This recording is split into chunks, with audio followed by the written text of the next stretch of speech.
Hey Turtle Nerds, in today's video I'm going to show you how I revamped this nasty old smelly dingy really just ratchet 300-gallon turtle pond that was just not functioning, that was getting way too hot, having all sorts of problems, and turn it into a nice functioning solid ecosystem. So let's get started with getting this thing cleaned up. So here's a 300-gallon Rubbermaid turtle pond that I set up a couple of weeks ago, but it has turned into a sack of hot garbage. Look at all the algae, all the nastiness that's in that water. It's all really not good and not really functioning anymore. Not only that, but the terrapin that I had in here in quarantine, I moved out into the main pond. So this sandbox has got to go. So what I'm going to do is pick this up and take it out because the turtles that I want to move in here don't necessarily need a sandbox. So here's the filter. It is like what it's floating. There's a papa bird that's mad at me for being near his babies, but we're going to go ahead and take out the filter and start to clean this thing out. We need to drain and clean this tub, clean out the filter, and get new animals in here. So what we're going to do is cut all the zip ties to the lid, open it up, and as soon as I open up this box, it is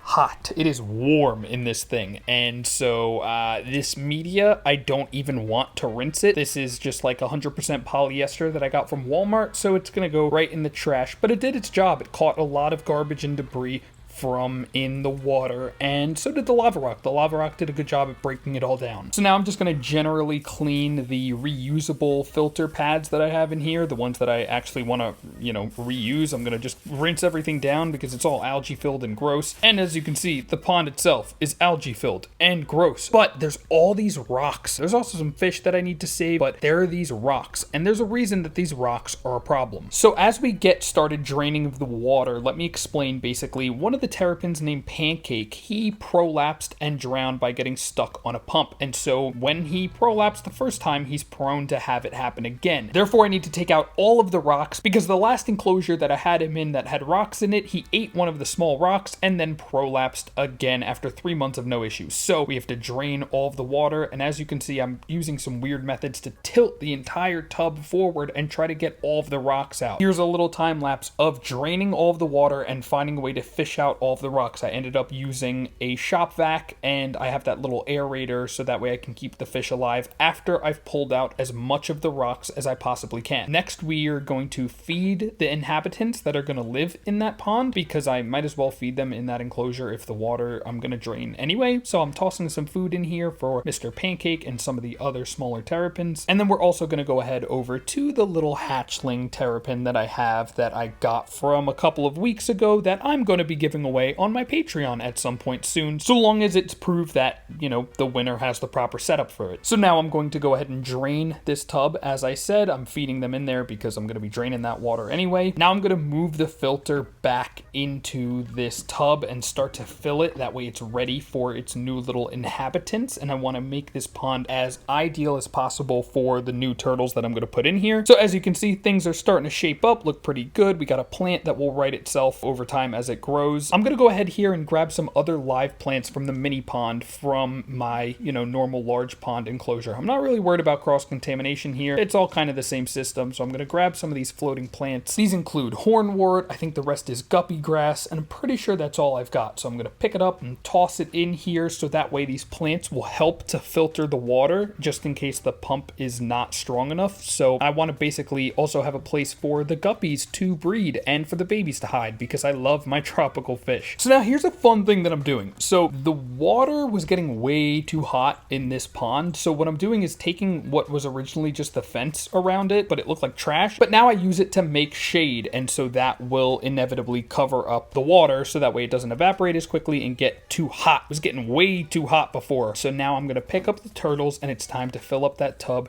and release these little guys. We've got an ornate, that is a Carolina diamondback terrapin. That's another male ornate. Actually, both males are available. I post them on my Patreon if you guys are interested. This is Mr. Pancake. This is the father to the first hatchlings that I ever got. And so it's just a shame that, he can't go in the main pond anymore because he is at risk of prolapsing if he eats any rocks or anything. So he has to be in a bare bottom enclosure. And Miss Yoda has a little bit of shell rot that I'm taking care of, so I have to move her back to dry off for the next couple of days. And so now it's time to release the rest of the terrapins in the pond. And so I'm gonna just toss these guys in here. I'm trying to let them grab a breath of air before I you know, kind of toss them in, but, you know, not really a huge deal. And we're going to go ahead and take a look at how they're doing in there. Take Mr. Pancake, Mr. Loverboy. He's the reason that I'm doing most of this. He was one of the first terrapins that I ever had, so I'm a little partial to him, even though he can't breed and he is an at-risk animal. I want him to be as comfortable as possible in this pond. Now we're going to just take a quick little look, see Mr. Pancake down there, see how they're settling in, and so far so good. They're exploring and doing all kinds of fun stuff. But I need to get rid of this old tub, and so while I was moving around things in the garage, I found this toad that was dehydrated as heck. So I put him down, he was not looking too good, gave him a little bit of a shower, and he was on his way after drinking some. So I have all of these guppies and whatnot that I need to get out of this tub. So what I'm going to do is drain the water into this container, scoop out as many as I possibly can, and just dump out the rest of the water and leave the net there so I can catch all of the guppies that were left behind. And check it out, we've got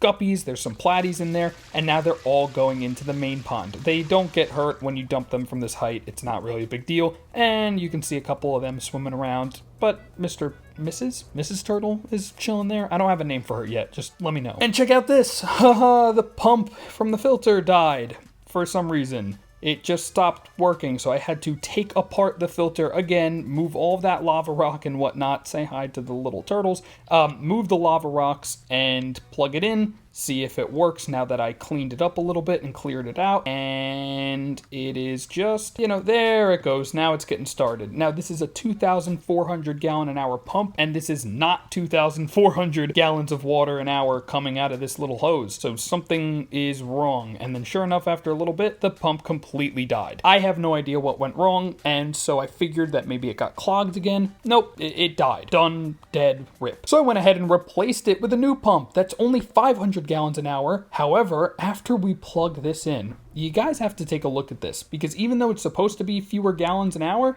check that out. That pump is working way better than the one that was allegedly 2,400 gallons an hour. And also it's way smaller and way less wattage, less electricity, lower cost. So now check it out. I'm gonna fill this the rest of the way. We've got some happy little terrapins. I wanna move this filter just so that way, you know, the terrapins can't like get themselves stuck. We wanna make sure that nobody can get themselves stuck anywhere or cause themselves problems. Just checking out the filter, making sure that it's working well. I built this in a previous video. I've also got this screen. I put these pieces of wood to hold and let me unwrap this screen, and so I can kind of peel it back or put it down if I want to, and the wood is there for support so that way it doesn't fall in the water and allow the turtles to climb out. And check it out, now it's just feeding time for them to enjoy and swim around. Now it's just time for them to relax. We have all the guppies swimming around, all of the live bearers, some platies, whatever the heck else, and in a couple of weeks those floating plants are probably going to absolutely take over. We're going to have some very happy turtles and a whole lot more guppies than the ones that are already in here, and there's already a whole lot of them there, so I'm very excited. I love my tropical fish. So yeah, this is basically it. We have plenty of basking areas. There's some of the terrapins being creepy, just checking me out.